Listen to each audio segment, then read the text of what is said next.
Una lámpara para el camino hacia la liberación. Dezun Rinpoche, 1906-1987, fue un importante maestro Sakya, conocido por su amplia erudición y realización, que vivió en Seattle, USA, la última parte de su vida, desde 1960, donde enseñó a un buen número de los principales especialistas tibetanos del mundo occidental. Fue discípulo de Jamyang Khyentse Chokyi Lodro y de otros muchos maestros.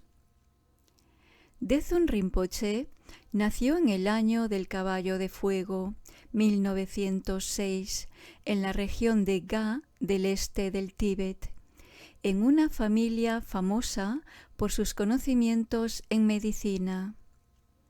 A la edad de 4 años, pidió a sus padres el ser enviado a un monasterio de forma que pudiera dedicar su vida al sendero budista.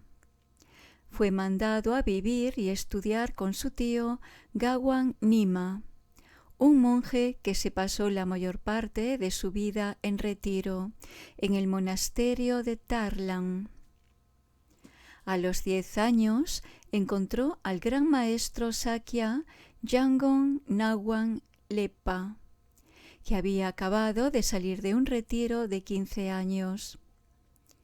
Dezun Rinpoche consideró a Ngawang Lepa como su lama raíz y consecuentemente llegó a ser su discípulo principal, recibiendo de él los votos de monje novicio en 1921.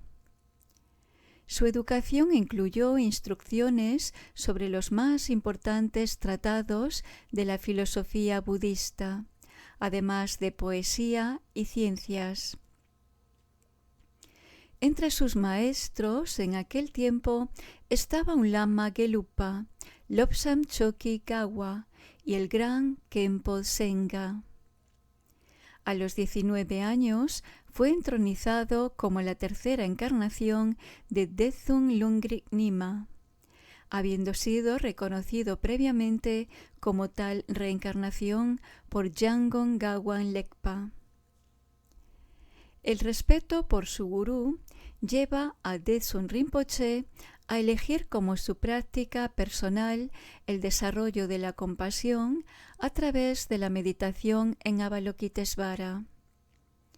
Siguiendo la guía de su lama, recibió intensas instrucciones e iniciaciones de más de 40 lamas, incluyendo al renombrado maestro Rime Jamyang Khyentse Chokyi Lodro. Estas enseñanzas incluyeron el Lamdren Sakya y el compendio de las sadhanas.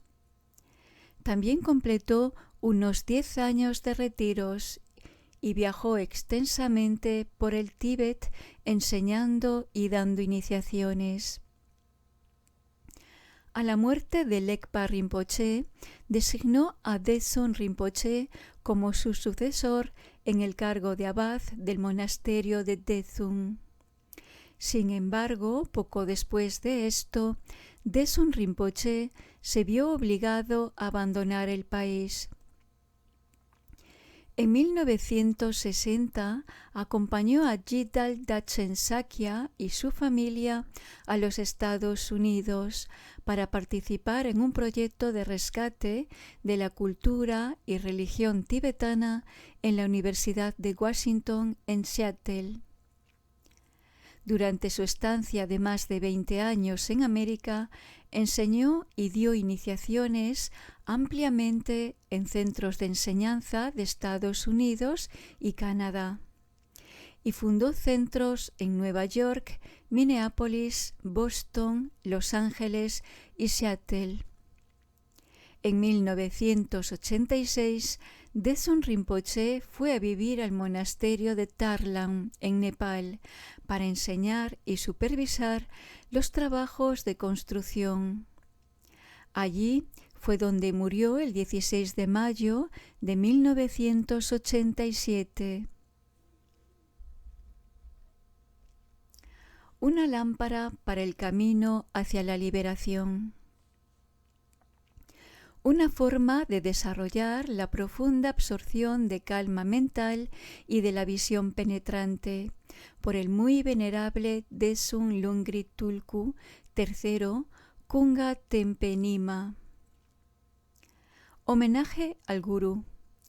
Para los individuos dotados con buena fortuna y buen karma que han entrado en el sendero del vehículo inigualable, obtengan el logro final de sus esfuerzos, la iluminación del completo despertar, es necesario que se entrenen directa o indirectamente en las 6 paramitas, que son la forma de conducta de los bodhisattvas, los hijos del Buda. El contexto general de Shamatha Vipassana. Lo que nos importa a nosotros en particular con respecto a este punto es una breve explicación de las diferentes formas de abordar la meditación para desarrollar el samadhi o absorción profunda.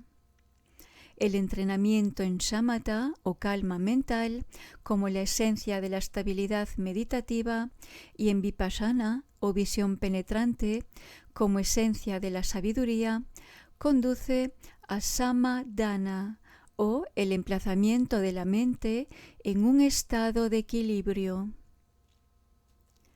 Hay 3 enfoques para desarrollar la meditación shamatha vipassana.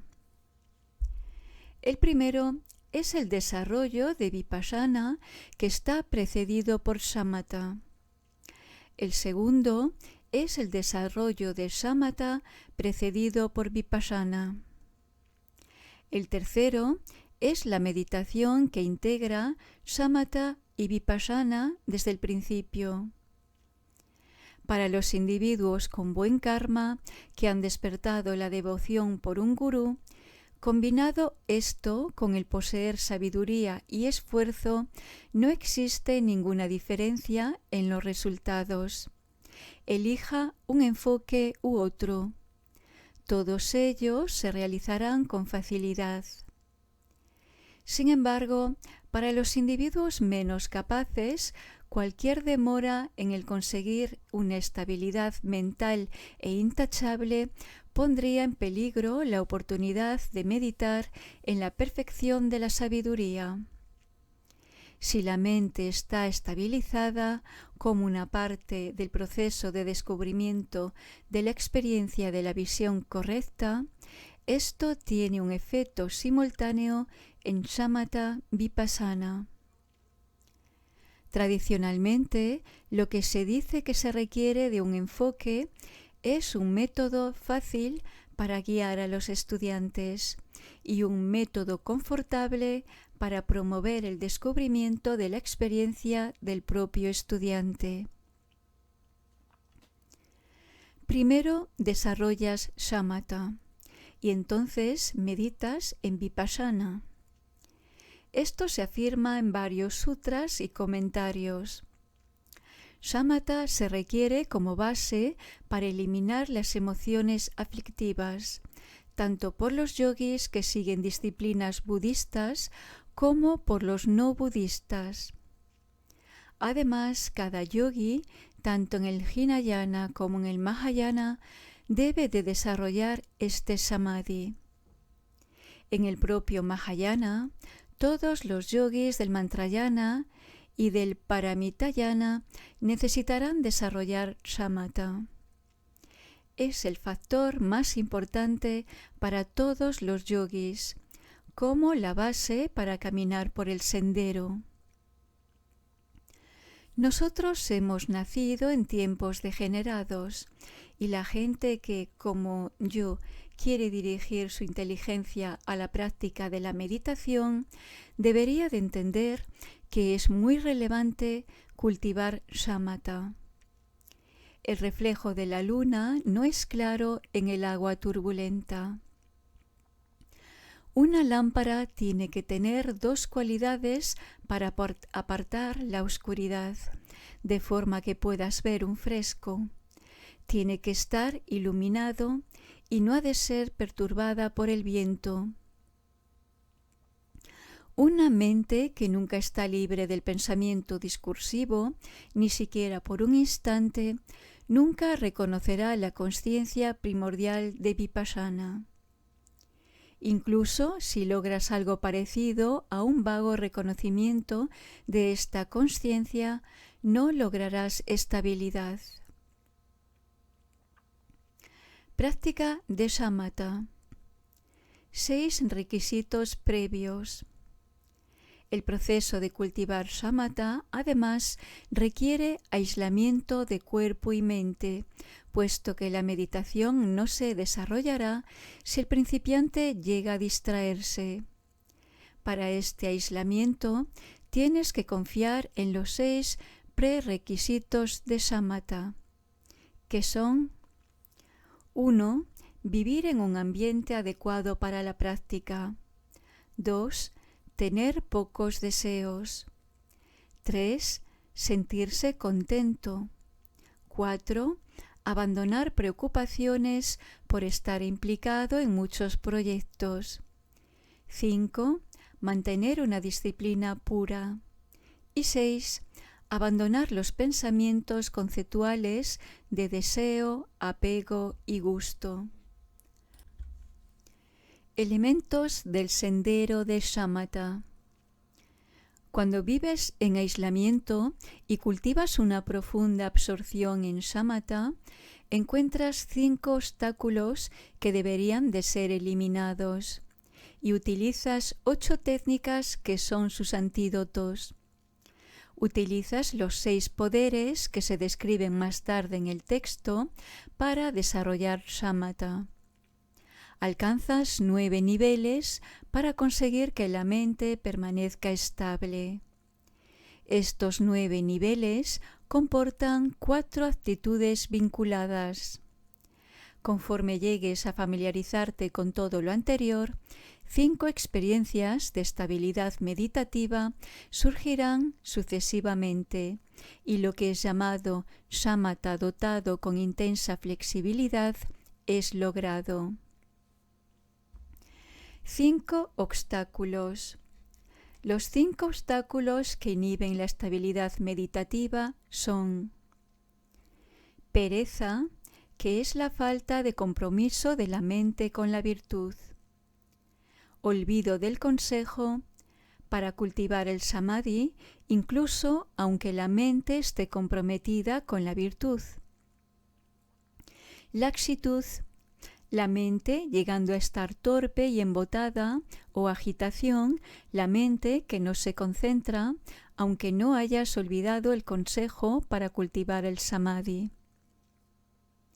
No aplicación, o no buscar los antídotos para la laxitud o agitación, incluso cuando percibes estos obstáculos. Sobreaplicación, o estar utilizando demasiado intensamente un antídoto de forma que la mente no es estable. 8 antídotos. Entre los 8 antídotos para desechar los 5 obstáculos, los antídotos para desechar la pereza, que es el primero de los obstáculos, son 4. Entusiasmo en la búsqueda intencionada del Samadhi. Esfuerzo en la perseverancia del Samadhi. Confianza al ver las cualidades positivas del Samadhi. Flexibilidad como resultado de la perseverancia. De estas, el entusiasmo es el entorno para el Samadhi y la perseverancia es permanecer dentro de ese entorno. La confianza es la causa del entusiasmo y la flexibilidad es el resultado de la perseverancia. De entre ellos, el principal factor necesario para conseguir esas cualidades es el esfuerzo. Mientras que el esfuerzo es la clave para el éxito en la práctica de Shamatha, la pereza es un obstáculo cuando desarrollas el Samadhi. Es importante que te esfuerces con diligencia. Abandona la pereza a través de recordar la naturaleza defectuosa del samsara, a través de recordar las oportunidades y libertades de una existencia humana que es tan difícil de encontrar, y de recordar la muerte y la impermanencia. El olvido de los consejos es un obstáculo cuando perseveras en el samadhi. Su antídoto es la memoria. La memoria no consiste tan solo en no olvidar el objeto de atención de la mente, es también la atención enfocada en un solo punto de la mente, la cual está dotada de una seguridad finamente sintonizada que agudiza la consciencia discriminativa. La laxitud y la agitación son ambas obstáculos cuando estás permaneciendo en equilibrio meditativo. Su antídoto es la vigilancia. La vigilancia significa discernir minuciosamente si la laxitud y la agitación han o no han surgido. Una inteligencia superior sería capaz de descartar la laxitud y la agitación justo cuando comienzan a surgir. Un intelecto de capacidad media sería consciente de esos obstáculos inmediatamente después de que hayan surgido. Incluso un intelecto de capacidad inferior llegaría a ser consciente de la laxitud y agitación antes de que haya pasado mucho tiempo y entonces los descartan. La profunda absorción de shamatha tiene dos características particulares. Está dotada con la agudeza de la claridad y con una atención unipuntual enfocada en el objeto de la mente. Así pues, el obstáculo de la laxitud obstruye la claridad, mientras que el obstáculo de la agitación obstruye la atención unipuntual. Por esto es por lo que la laxitud y la agitación se convierten en los principales impedimentos para la realización de un samadhi verdaderamente auténtico. Se dice que si no sabes cómo reconocer la laxitud y la agitación bajo sus aspectos sutiles o cómo detenerlos, incluso será imposible el que aparezca shamatha, permitiendo solo vipassana. En este caso, para conseguir el samadhi, necesitas de un método para impedir que la mente se distraiga de su enfoque, y también el ser consciente de si ha habido una distracción o no. El primer método que se utiliza para lograr esto es la memoria. El segundo, la vigilancia.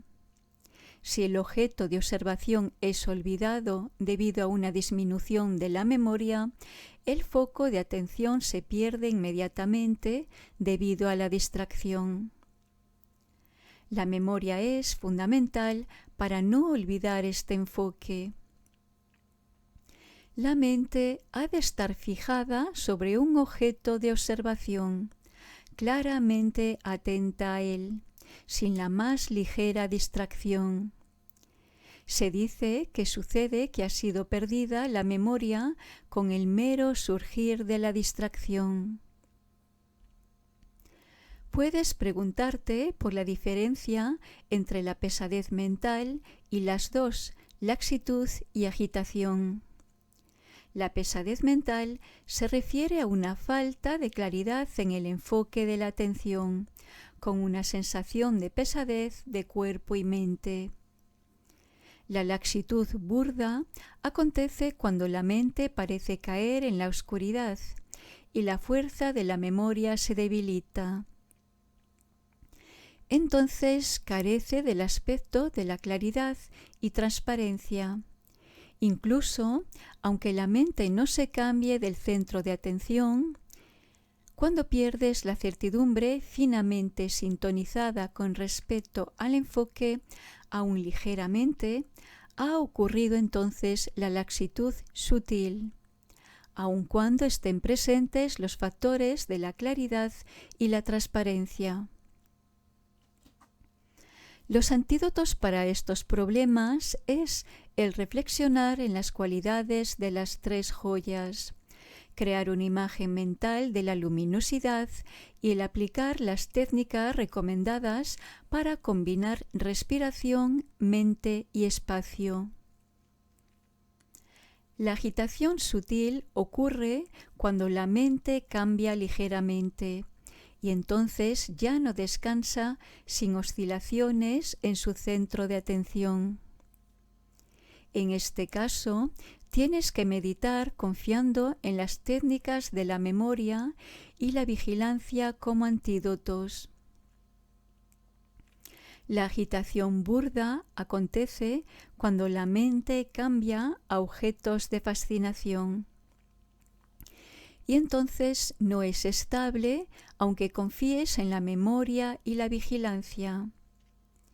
Los antídotos para esto es el meditar en la impermanencia, los tres estados inferiores de la existencia y el sufrimiento del samsara, y aplicar las técnicas recomendadas para cortar completamente la agitación de forma radical. La no aplicación es un obstáculo cuando llegas a estar laxo o agitado. El antídoto es aplicar la técnica apropiada para descartar inmediatamente la laxitud o la agitación, tan pronto como te hayas dado cuenta de que han surgido. Ahora bien, si tu mente está concentrada de forma demasiado tensa a su objeto de meditación, habrá un elemento de claridad. Pero debido al predominio de la agitación, será difícil alcanzar un elemento de estabilidad. Si la mente está demasiado relajada, al no tener mucha tensión, habrá un elemento de estabilidad, pero debido a que hay una laxitud desequilibrada, será difícil encontrar un elemento de claridad. Tienes que sopesar tu propia experiencia. El equilibrio adecuado viene del pensar: si yo estimulara mi conciencia hasta este punto, surgiría la agitación. Y entonces te relajas ligeramente. Tú también puedes pensar: si me dejo ir hasta este punto, surgiría la laxitud. Y entonces aplicas una ligera estimulación. Intenta permanecer en el medio entre estas dos alternativas, refrenando la mente del cambio y la agitación. Cuando ha surgido el elemento de la estabilidad, evoca a su vez al elemento de la claridad, el cual tiene la aguda conciencia discriminadora que vigila a la laxitud. Mientras que el samadhi correcto será realizado a través del mantenimiento de la alternancia de estos dos. No confíes en la mera transparencia de la mente, porque esto carece de un elemento de esa claridad que agudiza la seguridad con la que la mente aprehende el objeto. Cuando continúas con la aplicación de los antídotos, cuando tanto la laxitud como la agitación sutil han sido cortadas y la mente comienza a estar continuamente en samadhi, esta sobreaplicación es también un impedimento.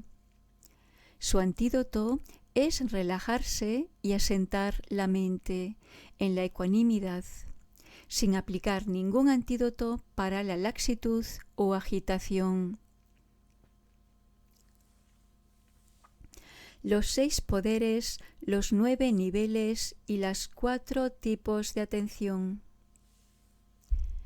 Para conseguir el samadhi es necesario que sean reunidos 6 poderes. Son los 6 poderes de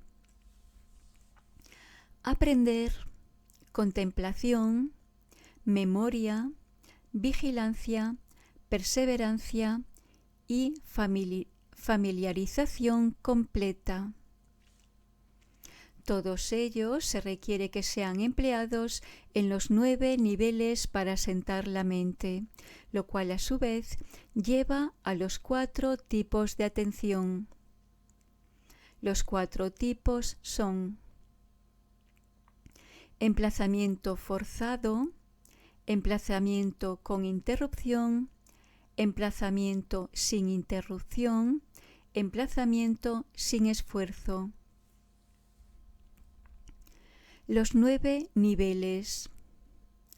Los 9 niveles son 1. Asentamiento de la mente, la cual viene de la escucha. 2. Asentamiento continuado de la mente a través de la contemplación. 3. Asentamiento de la mente de forma repetida. 4. Asentamiento de la mente más estrechamente a través de la memoria.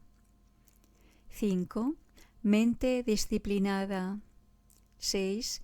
Mente pacificada a través de la vigilancia. 7. Mente pacificada completamente. 8. Mente asentada en un solo punto a través de la perseverancia. 9. Mente asentada en el equilibrio a través de la familiarización completa. De estos niveles, los 2 primeros tienen como consecuencia el primer tipo de atención, el emplazamiento forzado. Del tercero al 7º nivel tienen como consecuencia el segundo tipo de atención, el emplazamiento interrumpido. El 8º nivel del asentamiento de la mente tiene como consecuencia el tercer tipo de atención, el emplazamiento sin interrupción. El 9º nivel tiene como consecuencia el 4º tipo de atención, el emplazamiento sin esfuerzo. Las 5 experiencias. Conforme pasamos por estas 9 situaciones, son 5 las experiencias que surgen. Movimiento, como una cascada de agua precipitándose por un acantilado. Logro, como un torrente corriendo por una profunda quebrada. Familiarización, como un río con meandros. Estabilidad, como un océano sin olas. Realización, como una montaña. Los 9 niveles en detalle. Ahora, si enseñamos las instrucciones directas para la práctica que permiten obtener estas experiencias, existen 9 niveles para desarrollar la estabilidad de la mente. 1. Asentamiento de la mente, la cual viene de la escucha. 2. Asentamiento continuado de la mente a través de la contemplación. 3. Asentamiento de la mente de forma repetida. 4. Asentamiento de la mente más estrechamente a través de la memoria. 5. Mente disciplinada. 6. Mente pacificada a través de la vigilancia. 7. Mente pacificada completamente. 8.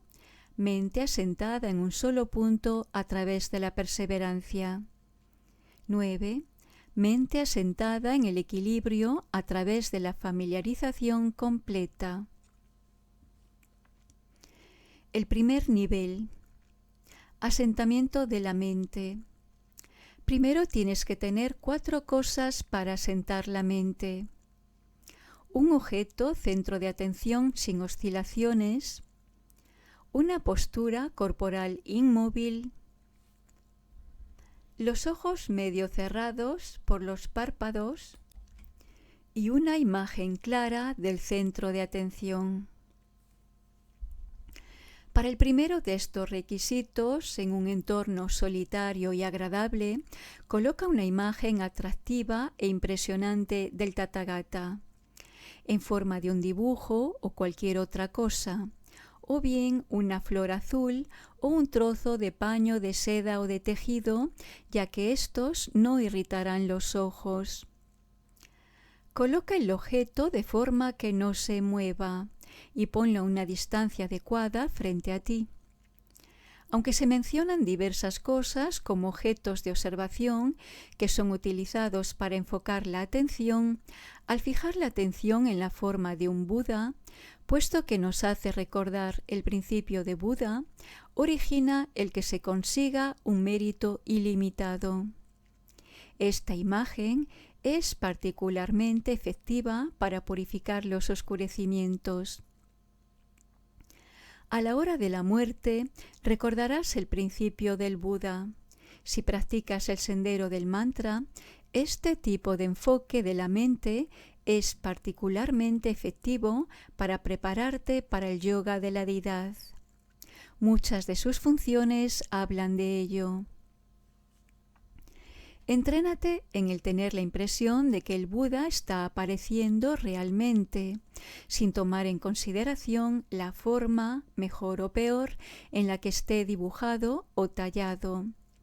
Además, no bases tu samatha en tu consciencia sensorial, sino que el objeto has de cogerlo con tu mente. Finalmente, es suficiente con el visualizar meramente la forma en general. Usando otro método, puedes contar o prestar atención a la inhalación y exhalación de tu respiración. Se dice que este método es especialmente muy beneficioso, puesto que es una técnica excelente para poner fin a los oscurecimientos y lograr longevidad. Segundo, puesto que la postura física y la mirada son importantes para samatha, uno es exhortado a colocar las piernas cruzadas en la posición del vajra, a colocar las manos en el mudra del equilibrio meditativo a 4 dedos por debajo del ombligo, a colocar la columna vertebral derecha como una flecha, a colocar los hombros hacia atrás, a colocar la barbilla presionando suavemente las cuerdas vocales, a relajar los labios sin separarlos o sonreír mientras la lengua está tocando el paladar, y a mantener firmemente la mirada en un espacio situado en torno a unos 20 centímetros frente a la punta de tu nariz. Conforme entra y sale el aire durante la respiración, no debería de hacerse de forma ruidosa, jadeando o de forma desigual. En vez de ello, deberías de inhalar con naturalidad, lentamente y suavemente, sin la más ligera sensación.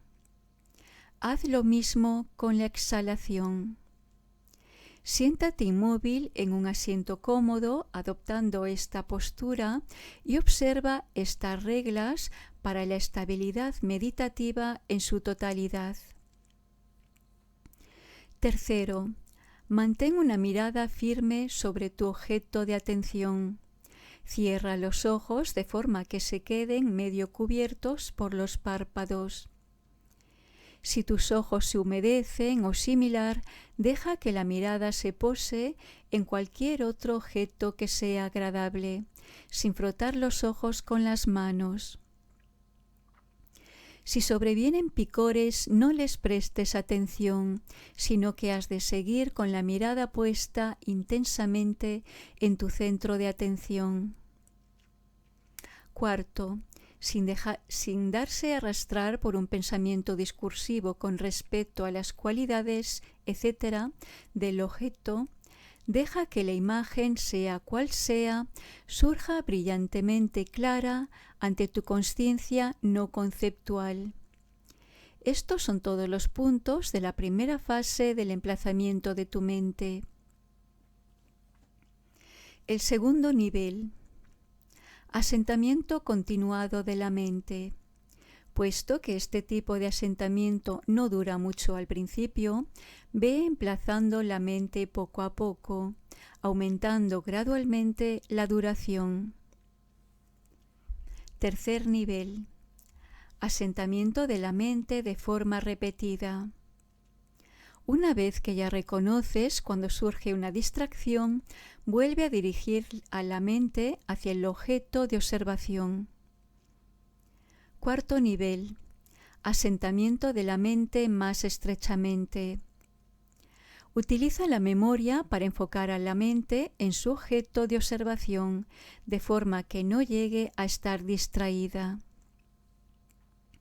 Quinto nivel. Mente disciplinada. Si surgiera la laxitud y la agitación, domina la mente con los antídotos, haciendo uso de un esfuerzo entusiasta para obtener las cualidades positivas del samadhi. Sexto nivel. Mente pacificada.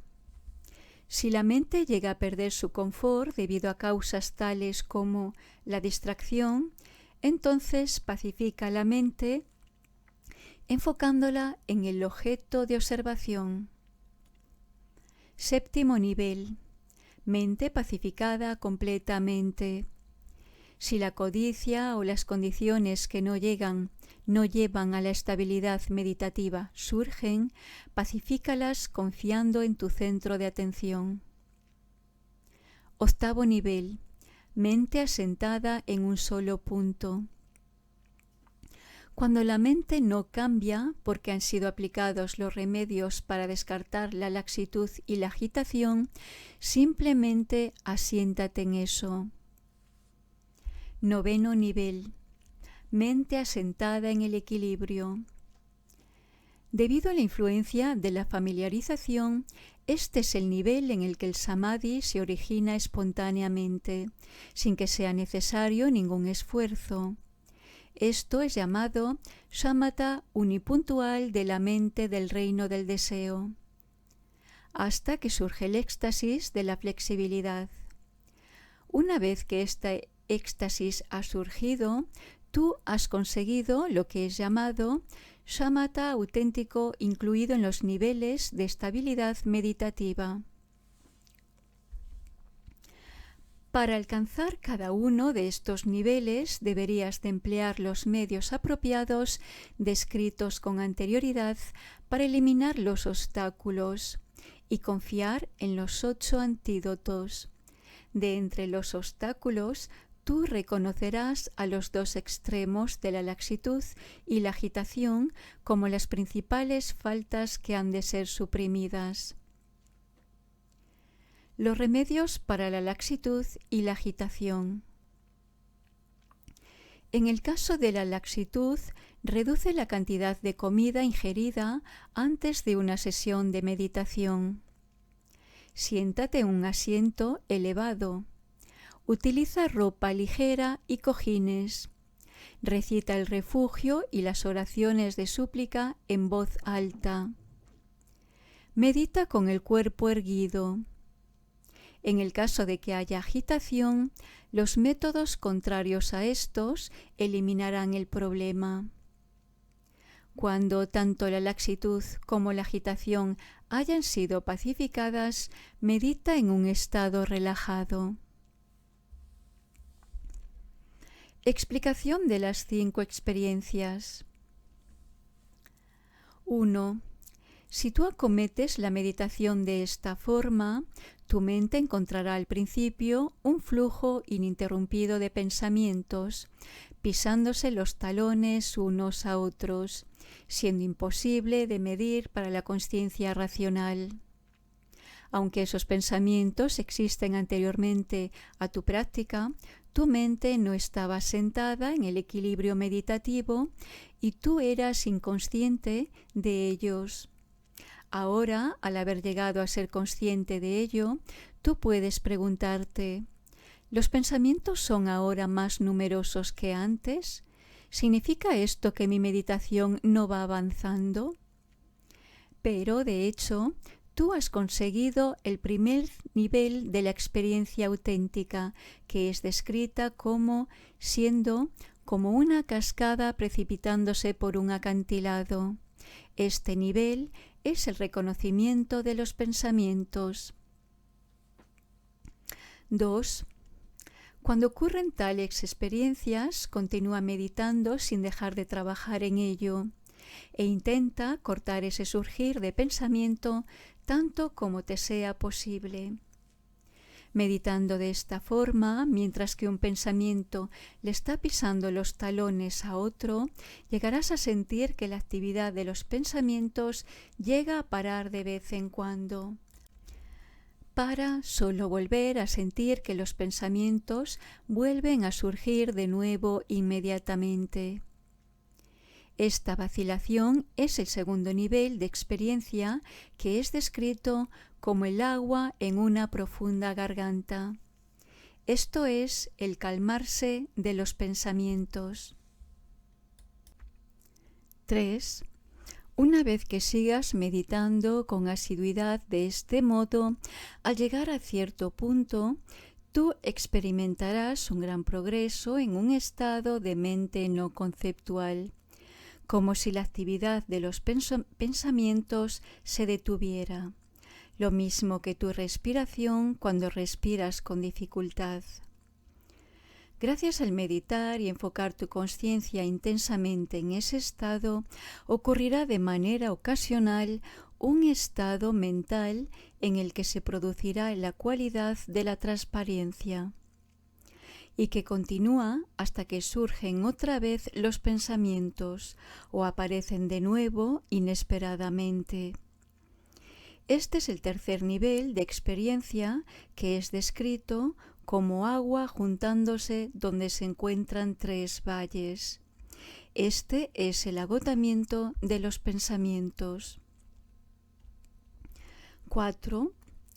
Continuando con la práctica de la meditación, al extender la duración de las anteriores experiencias, tú sentirás que se calma la mayor parte de la actividad de los pensamientos, con una mente que llega a quedar fijada en un solo punto.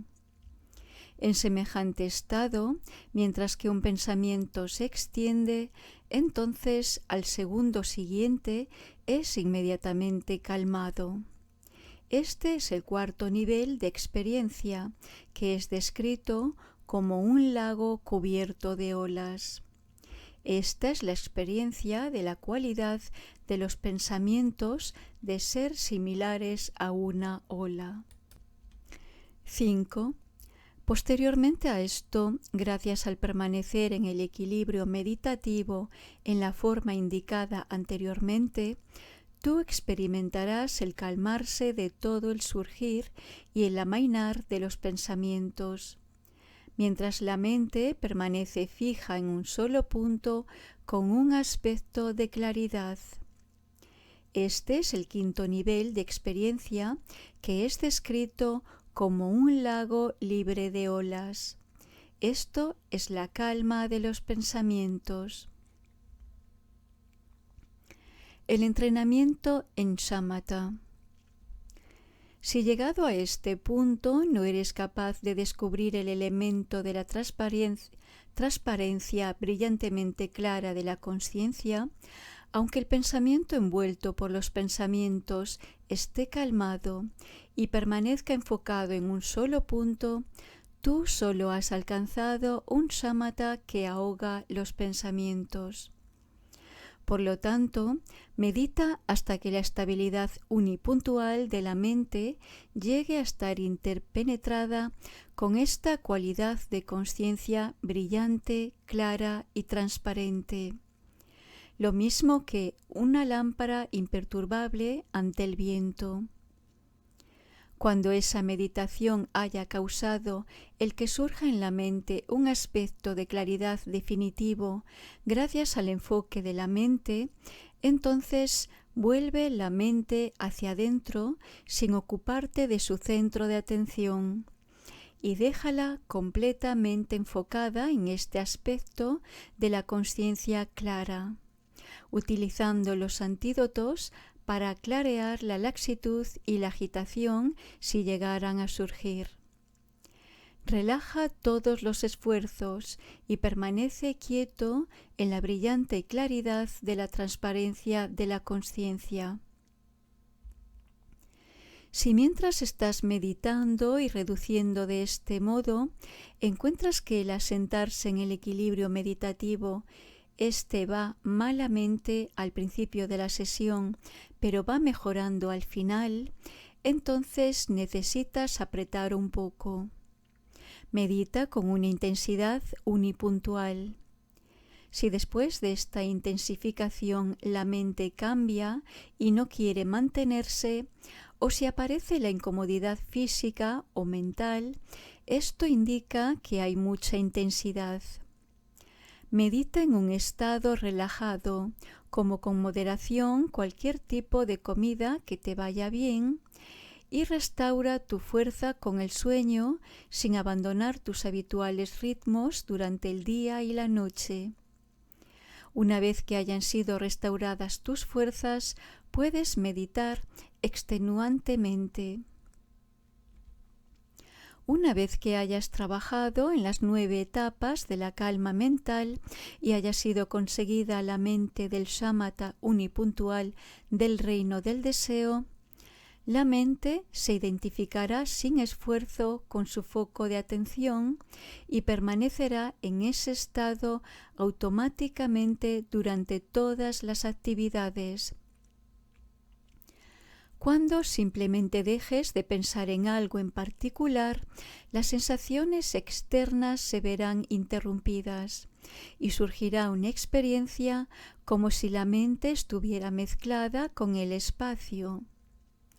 Cuando salgas de ese estado, es como si el cuerpo físico hubiera aparecido de repente y como consecuencia toda pasión y hostilidad va perdiendo fuerza y duración. Cuando las experiencias de la claridad se van haciendo más amplias, tú podrás sentir la sensación de que podrías contar los átomos que hay en un pilar o en tu propio cuerpo.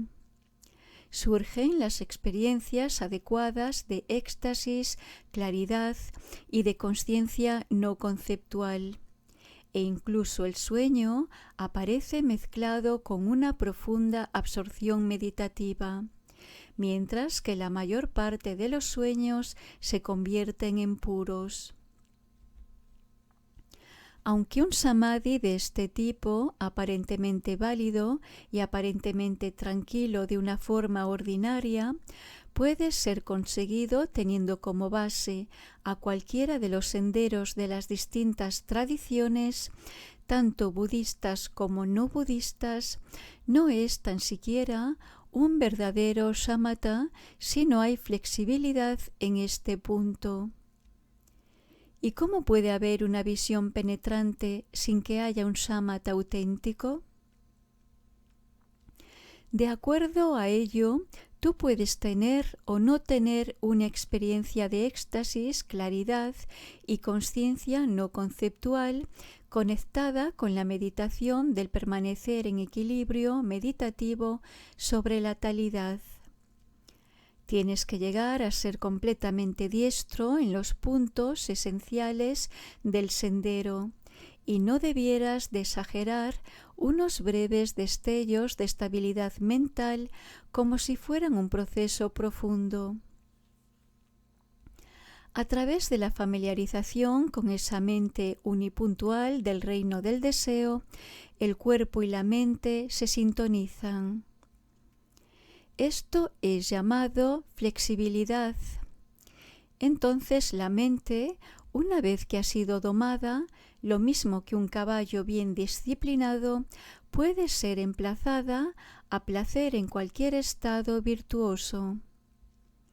La mente está llena de arrobamiento y está completamente liberada del futuro potencial que hace surgir los estados de infelicidad ocasionados por la ansiedad y demás. Por el poder del arrobamiento de su mente, una sutil energía sintonizada con él se mueve a través del cuerpo. El cuerpo está libre de la pesadez y de otros impedimentos para su funcionamiento, los cuales poseen el potencial para originar futuros estados negativos. La columna vertebral se siente como un montón de monedas de oro. El cuerpo se siente ligero como una bola de algodón. Arrobado, sintiendo el cuerpo como si estuviera inundado por un flujo de leche caliente, se manifiesta en la flexibilidad del cuerpo, el cual puede funcionar a voluntad para la práctica de la virtud. Dicha flexibilidad es burda al principio, haciéndose progresivamente más sutil. A partir de estas fases burdas y sutiles, eventualmente acontece claramente una realización total de esta flexibilidad. Cuando la fase burda de la flexibilidad distrae la mente, la fuerza de esta distracción se va debilitando de forma gradual y comienza una fase sutil de flexibilidad, ligera como una sombra, actuando como un complemento para la absorción meditativa sin distracciones. Esto es llamado shamatha, incluido en los niveles de estabilidad meditativa. Cualquiera que sea la técnica de meditación que tú emplees, sea el estado de generación o el estado de realización, llegará a ser auténtico. Descripciones alternativas de shamatha. Los anteriores tópicos representan una dilatada presentación de la forma en que la profunda absorción meditativa es obtenida.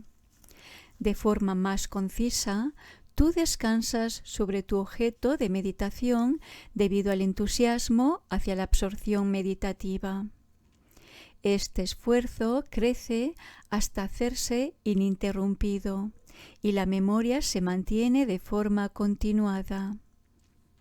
La laxitud y la agitación son descartadas ahora por la vigilancia.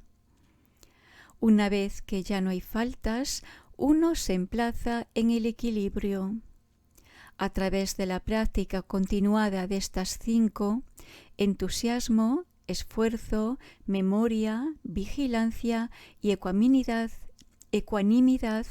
la mente llega a estar libre de la distracción y permanece sin oscilaciones y excelentemente de forma espontánea.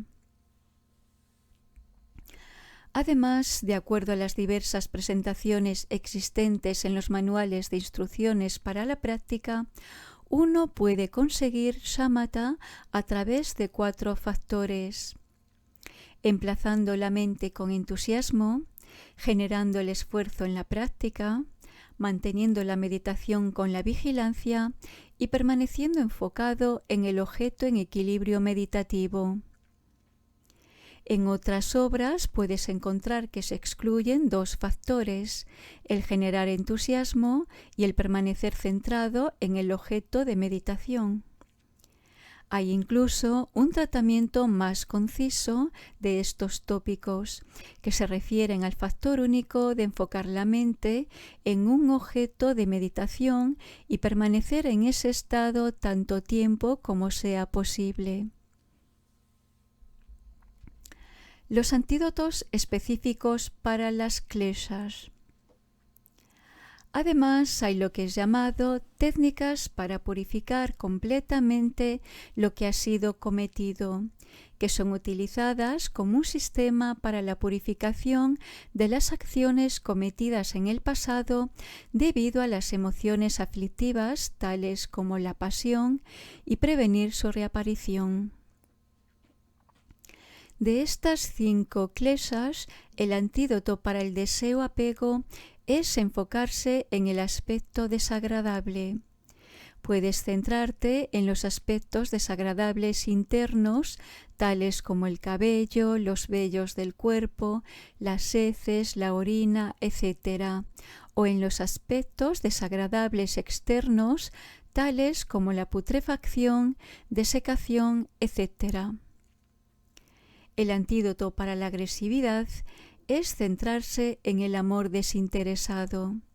Esto supone empeñarse en la actitud de desear el beneficio y la felicidad para todos los seres. los enemigos, los amigos y aquellos que son extraños para nosotros y ante los que mantenemos una actitud de indiferencia, de una forma o de otra, llegan a ser tratados con ecuanimidad. El antídoto para la apatía es el centrarse en el proceso de la originación interdependiente. Piensa en los 12 vínculos de la originación interdependiente, tales como la ignorancia, etc., o en el surgir dependiente de la fructificación del karma. El antídoto para la arrogancia es el centrarse en un análisis preciso de la constitución psicofísica de uno y en examinar individualmente los factores de los 6 elementos de la tierra, agua, fuego, aire, espacio y mente. El antídoto para la permisión de los pensamientos discursivos es el centrarse en la inhalación y exhalación de la respiración. Esto hace extremadamente fácil la consecución de shamatha, evitando el vagabundeo de la mente por todas partes gracias al observar o contar ciclos de respiraciones moviéndose hacia adentro y hacia afuera. La práctica de Vipassana. El segundo tópico principal es cómo lograr Vipassana o visión penetrante. Esta es la esencia del prana o sabiduría. Por el momento no nos interesamos por las técnicas extraordinarias de Vipassana. Estas son las meditaciones para establecer la experiencia definitiva y verdadera de la consciencia primordial del Mahamudra.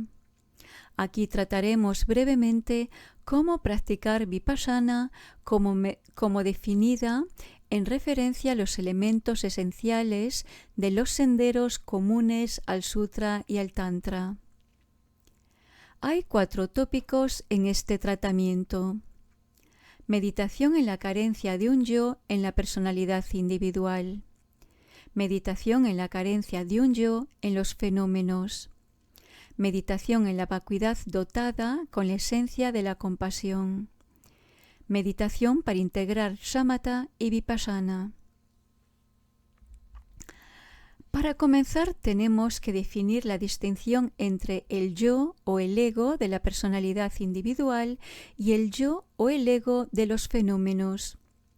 Después de reconocer esta distinción, tenemos que entender que ambos son no existentes. Por consiguiente, deberías de comprender que el término personalidad individual se refiere a la impresión que tenemos de continuidad de los sankhas o agregados, la cual aumenta rápidamente con la discriminación. El ego de la personalidad individual significa el concepto de y el apego al yo y lo mío, tomando a esta continuidad percibida como siendo en sí mismo algo permanente y unitario. La carencia de un yo en la personalidad individual significa la comprensión de que este yo carece de una naturaleza propia. Fenómeno se refiere a los elementos de experiencia y a los agregados asociados con este yo individual. El ego de los fenómenos significa el concepto de y el apego a ellos como cosas que existen por sí mismas. La carencia de un yo en los fenómenos significa la comprensión de que estas cosas no tienen una naturaleza propia. El contexto general para la práctica de Vipassana. Para practicar el significado de estas afirmaciones, en primer lugar, sitúate en un lugar solitario, toma refugio y suplica fervientemente a tu gurú y a las 3 joyas. Entonces medita durante un tiempo prolongado en la bodhicitta, hasta que estés completamente motivado por la gran compasión. Cuando tu práctica de shamatha haya inculcado en tu mente una rudimentaria estabilidad, piensa tal como sigue. Nuestra mente en sí misma es genuinamente luminosa y clara. Está primordialmente libre de todos los extremos de la fabricación. Es luminosa y vacía, y permanece sin predisposición o división. Pero aun siendo así, nosotros estamos vagando por el samsara sin fin, debido al concepto de yo y mío, mantenido por la falta de realización de que esto es así. Aquí nosotros estamos afligidos continuamente por diversos sufrimientos debido a que no encontramos satisfacción más que en la confusión. Somos como lunáticos al basarnos en esas impresiones falsas de las apariencias y que consideramos como verdad. De hecho, surgen de las tendencias habituales que tienen que ver con la distorsión de la relación sujeto-objeto y es como si estuvieran sobreinfladas, huecas e inconsistentes. Ahora, confiando en las instrucciones de mis sagrados gurús, yo dominaré el insuperable misterio de la mente. Este es el profundo significado de todas las enseñanzas que se encuentran en los 84.000 colecciones del Dharma pronunciado por los Tathagatas de los 3 tiempos. Yo no caeré bajo la influencia de esta fuerza perturbadora del aferrarse de forma ingenua a las cosas como reales. La meditación en la carencia de un yo en la personalidad individual. Mantén erguido tu cuerpo y tu mente y deja la mente en un estado singularmente confortable sin ningún tipo de análisis introspectivo. Entonces, enfócala en los sankhas, los agregados de la experiencia, los cuales están íntimamente relacionados con la mente. Forma estas ideas una y otra vez. Los conceptos de yo y mío son confusión. Nosotros razonamos esto preguntándonos si hay algo tal como un yo, cómo sería ese yo, nombre o cuerpo o mente. Un nombre no es un yo, porque es meramente una etiqueta convencional. El cuerpo físico no es un yo, porque el cuerpo simplemente designa a un agregado de muchas cosas, tales como la carne y la sangre, las cuales están organizadas de una forma particular. Por tanto, desde la coronilla hasta la suela de los pies, con o sin, no hay ningún yo. No es apropiado designar a la mente como un yo, porque la mente de un momento pasado ha dejado de existir y la mente del momento futuro aún no ha surgido, mientras que la mente del momento presente está a punto de dejar de existir inmediatamente. Por consiguiente, este yo se reduce nada más que a una distorsión sin ninguna base, que es convencionalmente válida, pero que a un nivel último es irreal.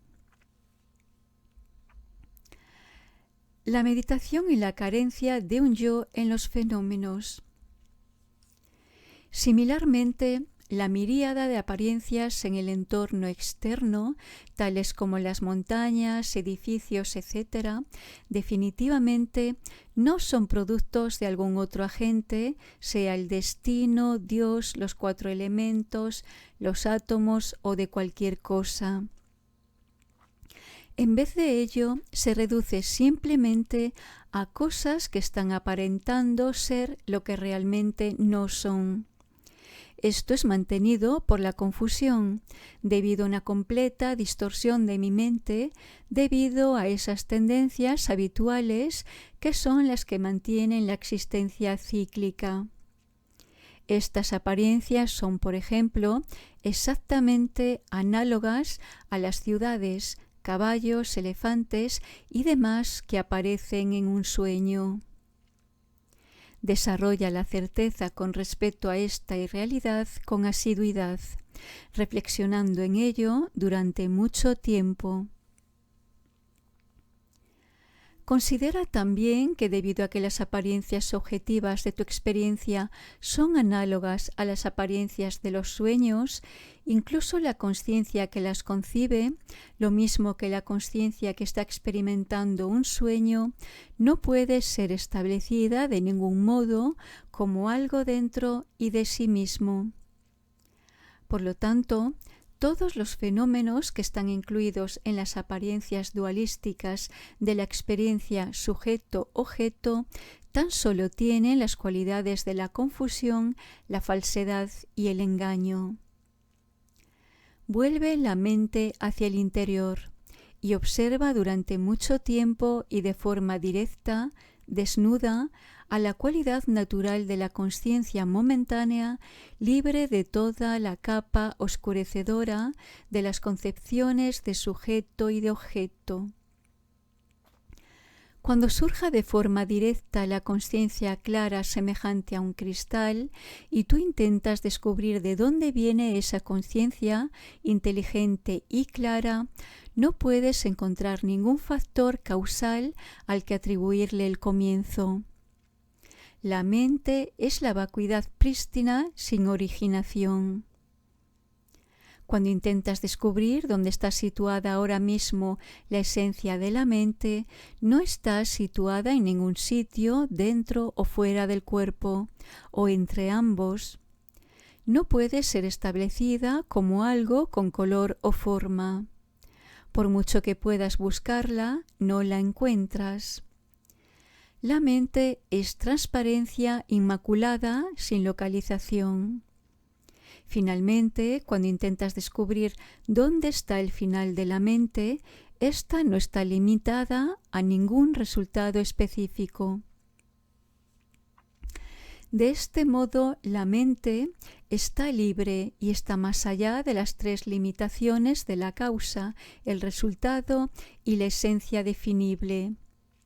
Su cualidad fundamental es la brillante desnudez en la vacuidad, mientras que la textura natural de la claridad que experimenta la vacuidad es la transparencia. La consciencia de la experiencia de la mente no está obstruida de ninguna forma. Nada está estableciendo la claridad, y la dinámica consciencia luminosa no está impedida por la vacuidad. Emplaza la mente directamente, de forma desnuda y vívida, en esta esfera inefable. Es la luminosidad y vacuidad ilocalizable, libre de todo límite, sin división. Es indescriptible y está más allá del intelecto. Al menos, emplaza la mente sin excitación ni fijación inefablemente. Si surge el pensamiento discursivo, córtalo tan pronto como surja, sin dejar que el pensamiento continúe, y emplázate sin fijación. Inicialmente, emplaza la mente sujetándola de forma estricta. Más tarde, emplázala relajándola de forma más suelta. Finalmente, emplaza la mente sin anticipación o ansiedad.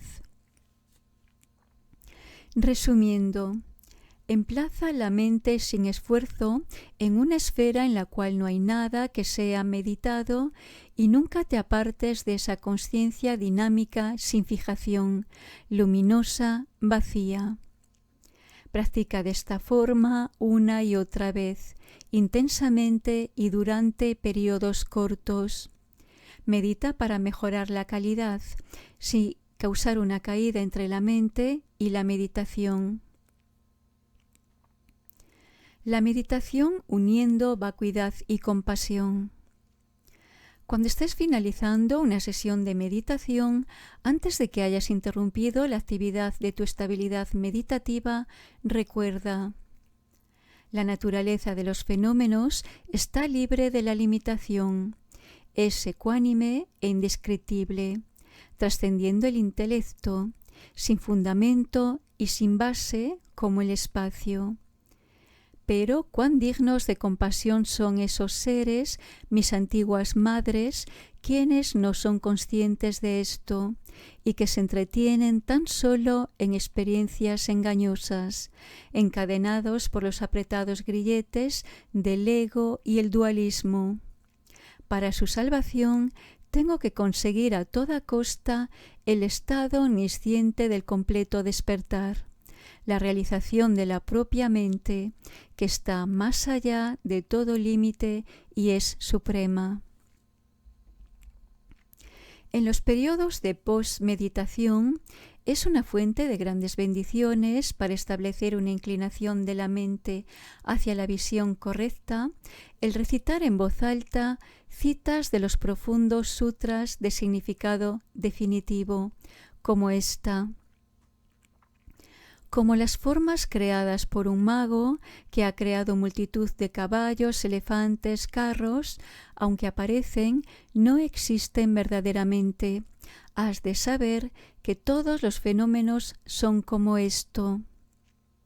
Recitándolo en voz alta, tú te esfuerzas en el beneficio de los seres, mientras adoptas el punto de vista de que todo lo que aparece es una forma vacía como una ilusión. Meditación integrando Shamatha y Vipassana.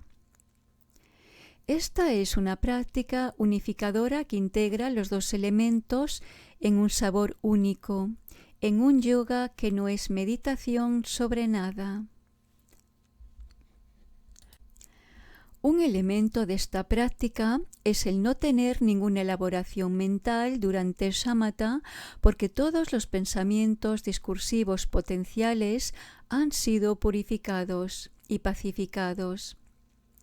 El otro elemento es el no descubrir nada para que la mente no conceptualice durante Vipassana, dado que toda exageración ha sido cortada gracias a la sabiduría completamente precisa.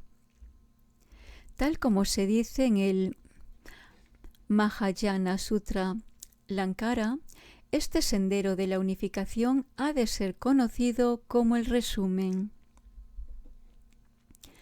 La forma de integrar Shamatha y Vipassana en su mayor parte ya ha sido descrito antes. Esta integración nunca debería de ser practicada sin la sabiduría que percibe a sus tres elementos, como estando carentes de existencia inherente. A partir de este estado, emplaza la mente directa y vívidamente, sin diferenciar la inseparable esencia de ambos factores, esto es, el shamatha que permanece unipuntualmente enfocado en el aspecto de la apariencia sin impedir la luminosidad de la expansión de la consciencia, y el vipassana que realiza la mera apariencia como no nacida. Si el elemento de la estabilidad resulta dominante, afila el borde de tu consciencia discriminativa. Si la mente no es estable debido a una búsqueda demasiado vigorosa de la sabiduría, emplaza la mente relajadamente. Por medio del alternar la tensión y la relajación, tú conseguirás la integración de estas dos, por lo cual todo el potencial de las desviaciones es cortado. Si no eres consciente de estos puntos esenciales, no importa lo grande que sea el elemento de la estabilidad de tu shamatha, tú te perderás en una u otra de las 4 estabilizaciones de la mente. No importa cuán noble sea el nivel de tu vipassana, tú te perderás en uno u otro de los 4 reinos de la no forma. Por lo tanto, es extremadamente importante practicar para cortar todas las potenciales desviaciones en el samadhi. En los periodos de post-meditación no deberías de dejar que tus sentidos corran muy lejos sobre sus objetos, sino que deberías de percibir a todas las apariencias meramente como avenidas para la expresión de la expansión de la consciencia, la cual no se extravía en su propio espacio. Actúa de acuerdo a tu capacidad para ayudar a los seres.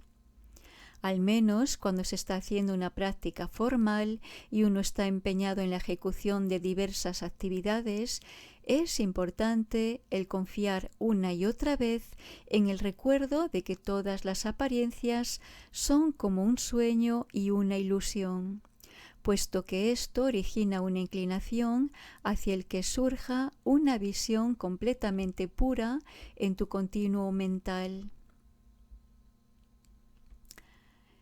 Esta visión profunda del Madhyamaka es la fuerza vital de ambos senderos, el del Sutra y el del Tantra. No hay ninguna posibilidad de que pueda haber un sendero del Tantra genuino sin esta visión, especialmente en el sendero del mantra secreto de la Anuttara Yoga.